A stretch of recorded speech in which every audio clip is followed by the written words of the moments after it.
All right, welcome to the program, ladies and gentlemen. This is Dan Dix here from Press for Truth. We are live. Today we're going to be discussing what recently took place in Charlottesville. I'm going to wait until some people start showing up online here, make sure we're actually going. So bear with me for a sec, guys. I'm going to post this on steemit.com, and we'll be taking questions from anyone on Steemit. I'm going to go ahead and tweet out this link right now, and I'm also going to post it to my Facebook, and if you guys could do the same, it'd be greatly appreciated so that people know that we are currently live and broadcasting on the air. I'm going to wait till somebody pops in to the feed here so that we know we are going. Pyro is there. What's up? Okay, we do have some viewers starting to come on the line. It doesn't say anybody's watching, but I have somebody in the chat, so that makes me think that this is working. Again, if you can share this link right now on your Facebook, Twitter, Instagram, Steemit, whatever other social media sites you're using to get the word out. I see a lot of people popping up now, so okay, we got the notifications. We have people online, and it is working. All right, guys, again, today we are going to be talking about the events that recently transpired in Charlottesville. I want to encourage you to get your questions into the chat window. I will do my best to sort through all of these questions as we delve deep into this topic today. And I just want to quickly share the link on Steemit and have this link ready so that I can refresh it every now and then and get everyone's questions in from steemit.com as well. Let me just quickly refresh it on Facebook. Just bear with me, guys. I just want to spread out all the links here, make sure we're all set to go live and everybody's tuned in before we start the discussion. And if you could do the same, again, greatly appreciated. Share the link, copy it, spread it out, and hopefully we can get some good questions coming in to talk about some of the unbelievable events that have been transpiring. And I gotta say, it's unbelievable that in this day and age, I have to be sickened by society to the point where I'm looking at this thinking, how is it that we're not looking at this like these are a bunch of toddlers who need the basic principles of, using your words and not hitting each other is how we need to act in a proper civilized society. And watching these events unfold have just been mind-boggling. But for those of us who have been aware of the false left-right paradigm over the last 10 years, it's not really that much of a surprise. Because really this is playing into a larger agenda, a divide and conquer tactic, which we're going to delve into deeper in this broadcast, because one of the points I want to make about this divide and conquer tactic is that the conquer part actually has to do with uniting everybody back together again, only under a totalitarian rule, under a new world order, one world government, authoritative state. That is the agenda of generating this order out of chaos through this race war and this brewing civil war, which we are currently seeing. It's really more about creating so much pain and suffering through separation that the concept and notion of unity is going to make more sense to people. They will rush to getting the whole world united under one after all the pain and suffering of separation. Unity is not going to look so bad. So to me, that for me is some of the bigger picture goals here in this divide and conquer tactic that we're seeing. And the fact that it's descending into sheer out violence should be troubling to the point that we can't even no longer have a discussion about political ideologies. And that's the problem largely with the current left versus right divide, is that you're not going to necessarily convince the other side, okay, of your position here. It's just not going to happen. It's only going to amount to a clash, and it's only going to amount to to violence. I liken it to the Hegelian dialectic, where you got to look at this like the thesis on the one side is conservatism, and you've got liberalism as the antithesis to this created thesis, And the synthesis out of this, the overall goal, is all out fascism. In simpler terms, we can talk about it like problem, reaction, solution, where you can look at it in the same kind of Hegelian way with the left versus the right, and the solution is all out fascism. That's what happens with these things. What do you think is going to come of this events in Charlottesville? Are any of these two fighting faction sides going to gain anything in support of their side? Or are the police there going to clamp down on their rights, make it maybe more difficult to obtain a permit, to be able to do these sorts of things, to be able to lawfully assemble? You better believe the police are going to crack down on our rights. And that's another big part of this too. These police officers had a big hand in this, whether they know this or not. The fact of the matter is this alt-right faction that organized this protest in Charlottesville did it lawfully. They went about it the right way. They obtained permits, and the police were well aware of what was going to be taking place. They had weeks and weeks to prepare for this, and the fact that on the evening of the tiki burning and all this stuff getting crazy, and the following day, all of a sudden, when Antifa and the left show up to confront these white supremacist far right-wing factions of this, the police are all of a sudden nowhere to be seen. And I think that's part and parcel by design. I mean, we do know that there was a stand-down order from the police, and it's just simple to see that when the left clashed with the right, the police were nowhere to be seen. In fact, it reminded me of back when I was covering the G20 in Toronto. I recently just watched a Vice documentary. We can talk about that too. Christopher Cantwell's heavily featured in that one. And after watching that Vice documentary, it reminded me a little bit of, what it was like covering the G20 here in Toronto. Just the sheer, the mayhem and the fact that the police, just essentially stepped back and allowed it all to happen. They had huge numbers, the police officers. I believe in Charlottesville, the police outnumbered the protesters 2-1, I believe. So there's no excuse. There's no reason why this should have happened the way it did, but it did because it's planned to happen this way. It's meant to be allowed to happen. The chaos has to be generated in order to offer the order. That's essentially what's going on. So I think, I was also reminded of, the fact that this Vice documentary is pretty hard-hitting, amazing videography, beautiful cinematography. It reminded me of the days back then when we would be, out filming, what's going on at the G20 all weekend, and then run back and have 24-hour, 30, 40-hour editing sessions so that we could, get it out there, what happened on that weekend to the world. We could talk about that Vice documentary if you'd like. In fact, I wanted to have Chris Cantwell on today to interview him. I knew that was going to upset some people out there. They're going to be like, why on earth would you give that guy a platform?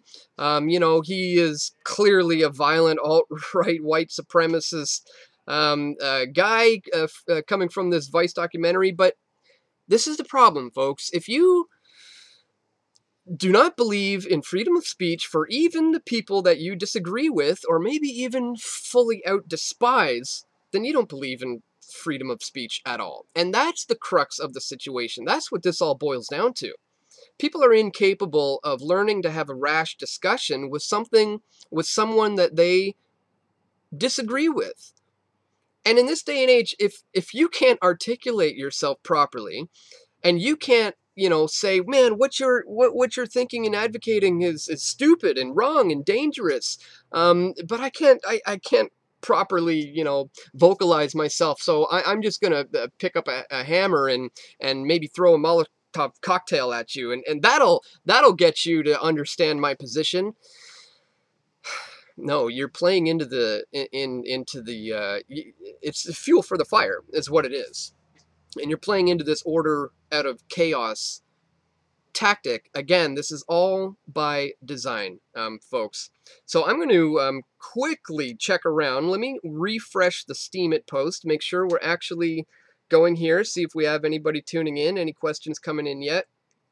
Bear with me, guys, taking a second to refresh. Let me check while that is refreshing on some of these on the chat. All right, we got a lot of stuff coming into the chat, so bear with me. I'm going to scroll through. What is stage? I'm not sure what you mean by that. I'm just going to scroll through until I see any questions. What happened there today? Missed it.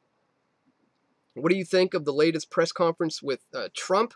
I haven't gotten a chance to see the full press conference with Trump. I've seen snippets of it. A lot of people are saying that he was questioned about the white supremacists and then that he turned his back and walked out on that question. That's absolutely not true.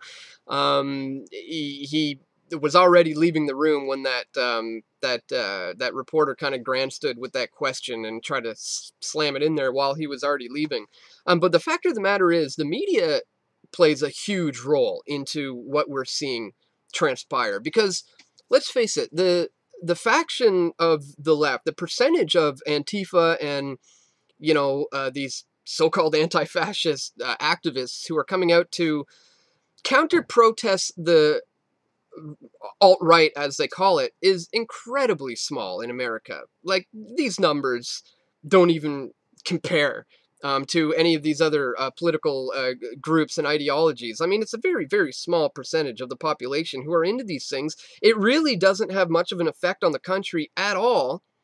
But because the mainstream media has chosen to put so much focus into it, into what really should be not much of anything, it is now becoming a real issue. And because of the media hyping this up, playing into this race war, and again, this is something that's been brewing for decades here, guys. I'm sure some of you are old enough to remember, the LA riots.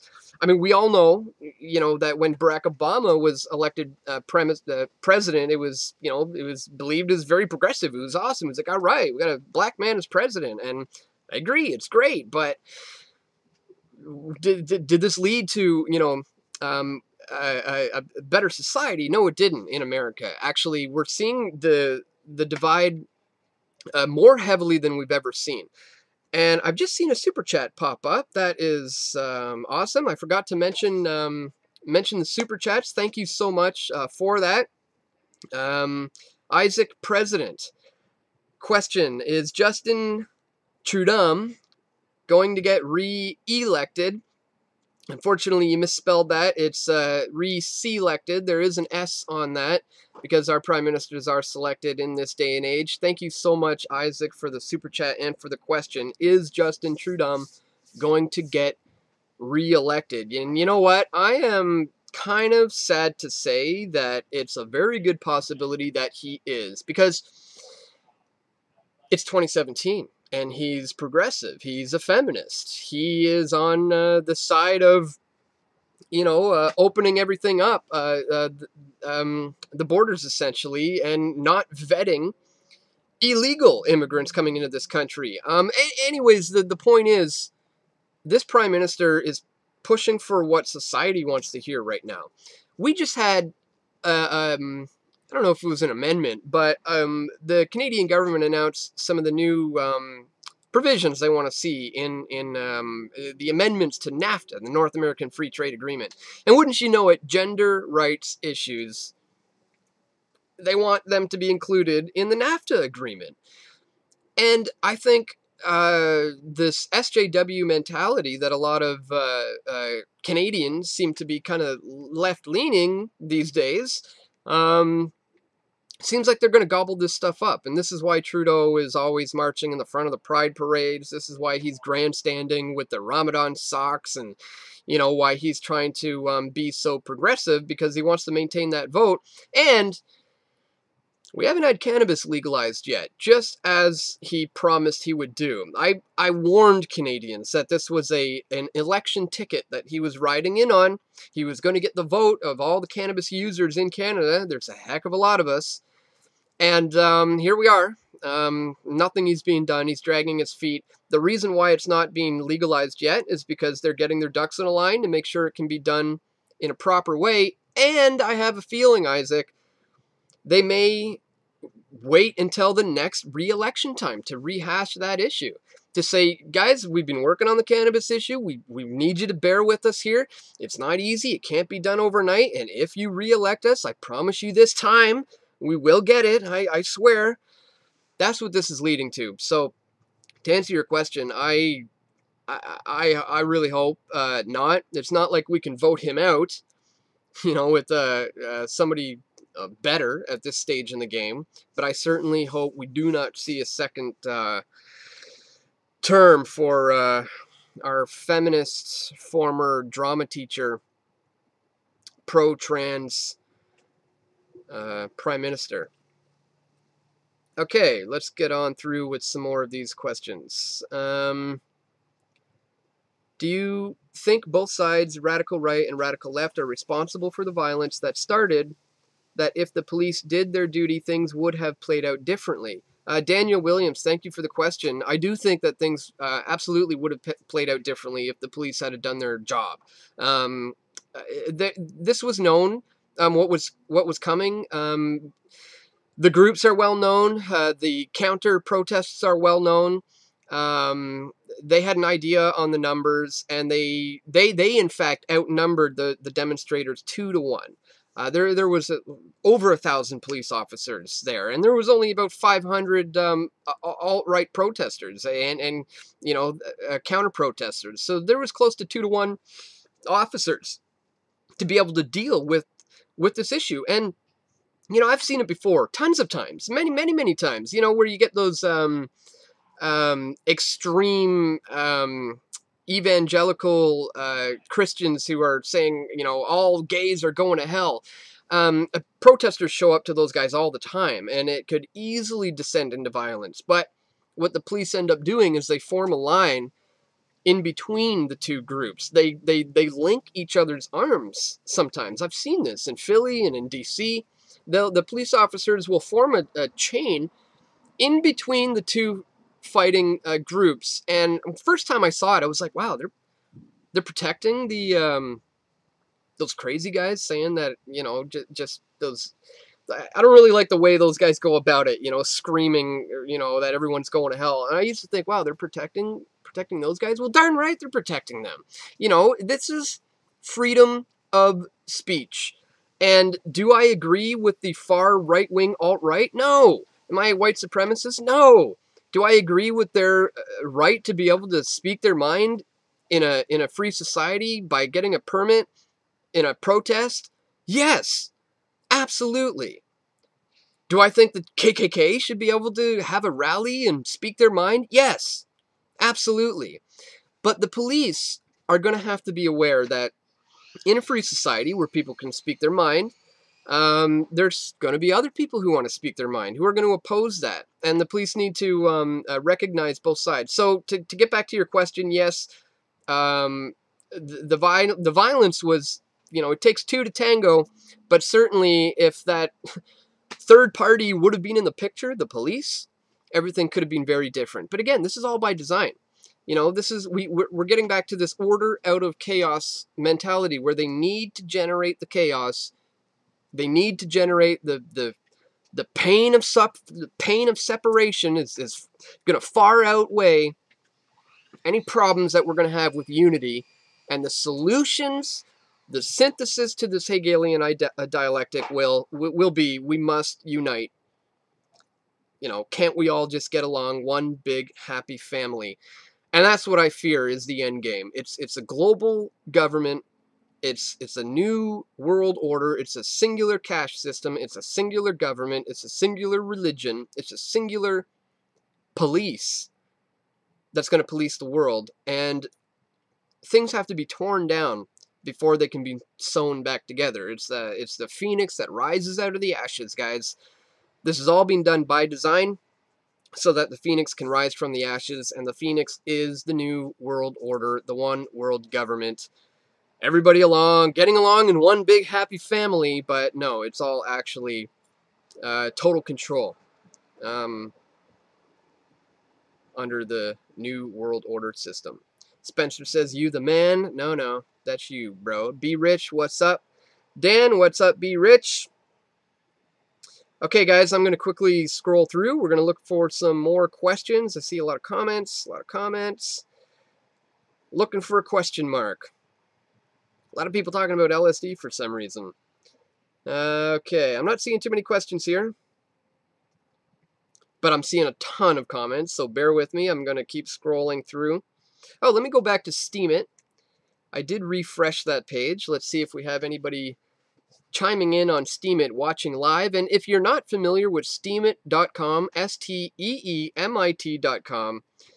I would suggest you go check it out right now. It's been incredible for me, supplementing my income from YouTube, the demonetization I've been hit with, and I've been able to pay my bills with Steam dollars that I trade for Bitcoins, and then I sell those Bitcoins on localbitcoin.com for fiat cash straight into my bank account, and it's been absolutely fantastic. So check it out, steemit.com, and I am at Pressed for Truth over there.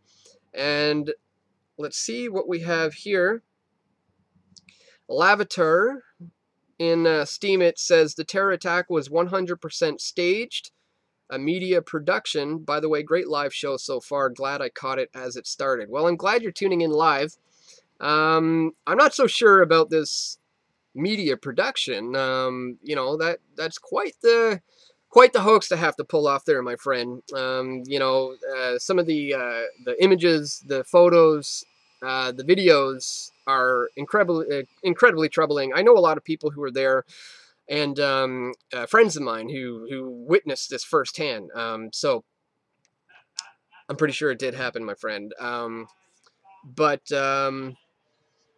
looks like we have another super chat. We have another question. When would Canadians seriously think about FEMA camps and or instructions following a North Korean attack? We don't have weapons nor laws to use them. So the question is, when should Canadians seriously think about FEMA camps or instructions following a North Korean attack? Well, I think that's an important point that you bring up, is that, you know, just to kind of tie it into today's discussion about the brewing civil war, there's a bigger war brewing as well, you know, geopolitically here, with the United States and China and North Korea. And certainly, I think before they can launch the bigger grand scale World War III type scenario, they need to increase the race war, the false left right divide, and get America a little bit more torn down, and Canadians as well, before they could launch this all out global World War III type scenario. But what's brewing in North Korea right now, yes, is absolutely troubling. Canadians, I think it was the somebody from Canadian Parliament recently visited there as a somewhat of a sign, I suppose, to try to show some sort of diplomatic reasoning with the North Koreans. Although maybe we should have sent a basketball player, but all we have is hockey players. I don't know if Kim Jong-un is into that, so it might not really work out for us. Let me just see if I didn't miss anything else that you said. We don't have any of the weapons nor laws to use them. Yeah, well, plus we have a feminist at the reins here. So yeah, there's not too much hope in that regards. T. Hughes asks, what about Soros funding? Great question. Glad you brought that up. This is something that we've covered extensively here before. I want to point people to my video, George Soros Exposed.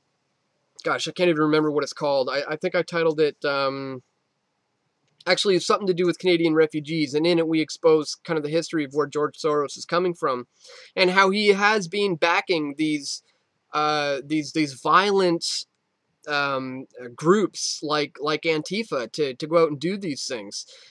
So absolutely, I think we're going to see, you know, as this continues to develop, we're going to see the direct hand coming from George Soros, and I think we may be surprised to see that it's not just left.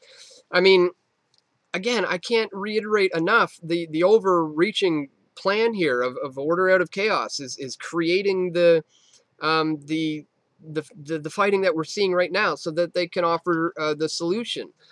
So I think both sides of these are being are not only being funded by some of the same sources, but are also being allowed to clash by the same sources as well. I mean, the police, they're just pawns in this. They don't have, they're not the right guys to go after in this. They're following orders, and that's no excuse either. But when they're marching down the streets in these protest scenarios, you got to understand they're listening to the voice that's in their earphone, and when it says march left down this street and wait at this intersection, they're going to do so. So they're under direct control, and it's the same people who are controlling a lot of these clashes that we're seeing in society. When you do follow the money, we find out that it can be tracked back to George Soros. So I'll if I remember after I end this broadcast, I'll put a link in the description to my George Soros video, which exposes the fact that he's been heavily steeped in, not only in America, Canada, other countries as well, at funding these violent left-wing Antifa-type factions to go out there. Organizations like Black Lives Matter are heavily funded by George Soros. And so, yes, that is something I think we're going to get a lot more evidence of that coming in the next few days. All right, tons of comments coming in here. So let me just quickly scroll back up and scroll back down. Okay, here we go. Are you Jewish? No, I am not. Don't know how that matters, but nope. What else do we have? Who is orchestrating this madness, in your opinion? Well, that is a good question. Well, it depends on what madness you speak of. If you are talking about what's happened in Charlottesville, well, this is largely coming from the deep state behind the American government. But if you want to take this to the bigger picture, you get into larger, families who a lot of people in society have never really heard of or not know a lot about. When we're talking about, them toppling these regimes, and North Korea, for example, being on the battlegrounds, one of the reasons why they're in the crosshairs is because they're some of the few countries remaining lacking a Rothschild-controlled centralized bank. Almost every country in the world has one now. Only a few do not, and they are current targets of this, because their goals for this singular government, and especially a one-world cash system, cannot happen unless all these nations and countries are under the control of people like the Rothschilds. So that is definitely worth looking into. Again, look that up on my channel. Use the YouTube search feature, the search feature on my YouTube channel, and you will find lots of information about who I see as the ones pulling the strings. Just type in puppet string pullers, or global elite, or Rothschilds, the Illuminati. Some people often refer to them. I still refer to them as that. Not so much all the time anymore, because it's been so, washed through pop culture. But it still is very good to describe what these types of people are into. What else do we have here? How do you get started with Bitcoin? Well, that's a little bit off topic, but I can answer that quickly. It's very simple. Just grab your phone, go ahead and download a Bitcoin wallet. If you're first time I got a wallet for myself, I used blockchain. I'm on an iPhone, and then the best way to do it is to find somebody who has Bitcoin and have them transfer, $5 to your wallet.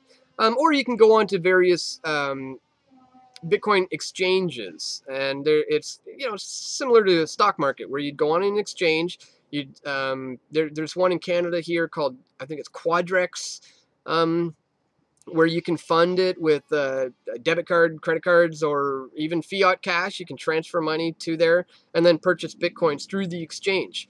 So what you want to do is look up, get a wallet, and then find an exchange.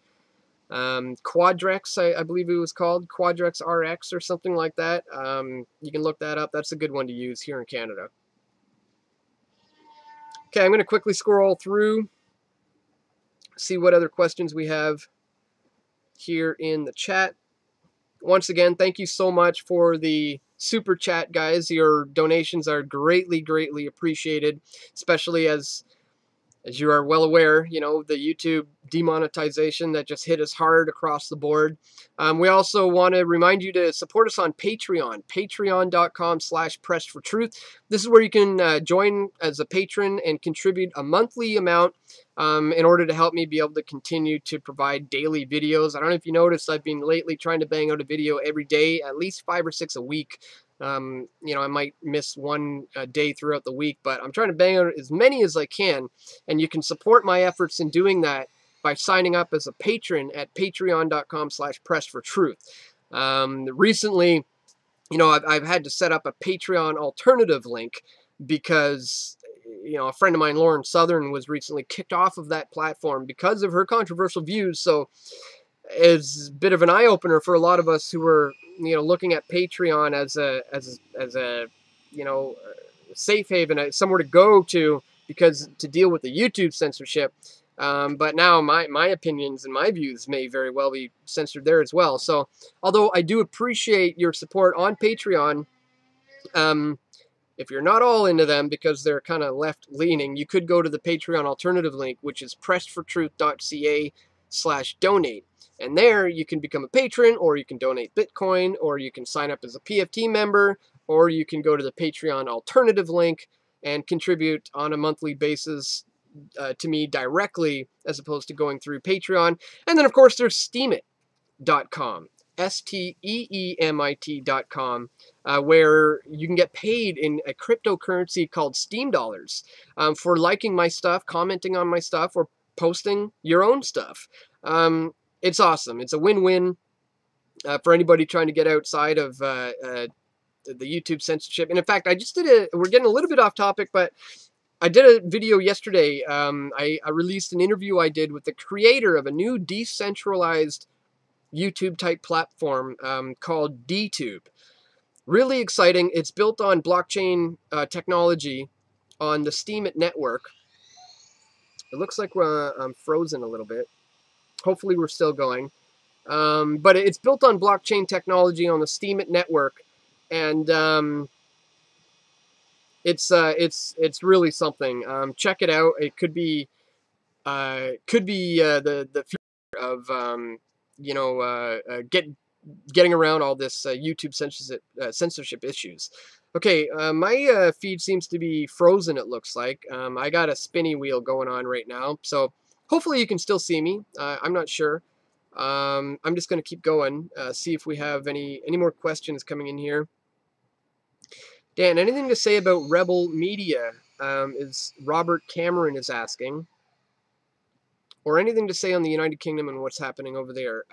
Yeah, Rebel Media has been having some issues lately. I noticed they were trending on Twitter the other day, and one of their main the founders, Brian Lilly, has just left the group. He's not too happy with how Ezra Levant is handling the organization.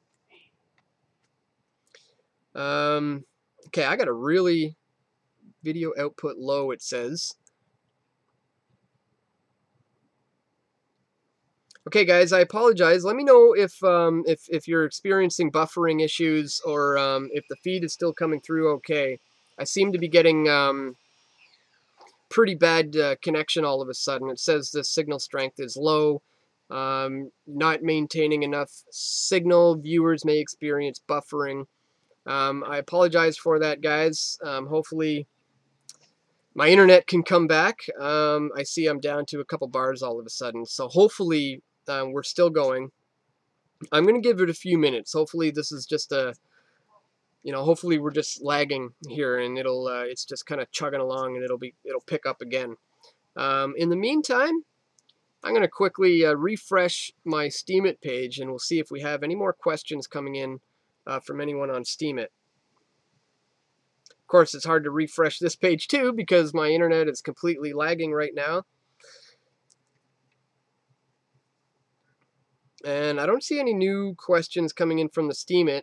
Then again, as I said, the connection isn't really, doesn't seem to be working right now. So, let me see if I can get into any more of these questions before we may have to end this broadcast, guys. I apologize, but the signal has all of a sudden gotten incredibly weak.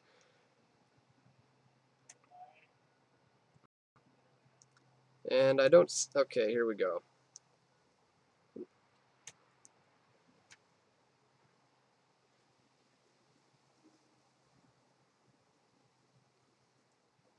Okay, so everybody's telling me that it's been interrupted.